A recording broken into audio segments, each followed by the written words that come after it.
Polrestabes Makassar membuka pelayanan permohonan penerbitan Surat Keterangan Catatan Kepolisian atau SKCK pada Sabtu dan Minggu.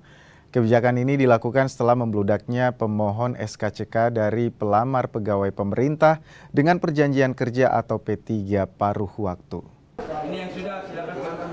Permintaan SKCK dari pelamar P3 paruh waktu membludak. Sejak dibuka, jumlah pemohon SKCK melonjak hingga 2 kali lipat dibanding hari biasa. Selama 2 hari pendaftaran P3 di Kota Makassar tercatat sebanyak 1.500 pemohon.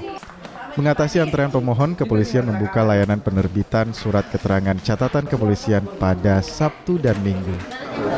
Urus SKCK. SKCK? Iya, Pak. Sejak kapan mengantri? Dari kemarin jam 6. Ini hari ini masih mengantri, kenapa kemarin belum Belum selesai? Ya, belum selesai. Itu mungkin apakah Ibu sudah mencoba daftar online atau seperti apa? Sudah mencoba kemarin. Kenapa? Puji Tuhan sudah ada barcode-nya. Oh, memang ada agak lama karena mungkin banyak yang mendaftar atau seperti apa? Iya, banyak Pak. Juga jaringan juga, makanya lama.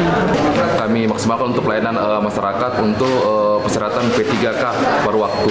Jadi hari ini kami tetap masuk dan besok juga hari Minggu kami tetap maksimalkan untuk pelayanan masyarakat dalam penerbitan SKCK untuk persyaratan P3K paruh waktu di Kota Makassar.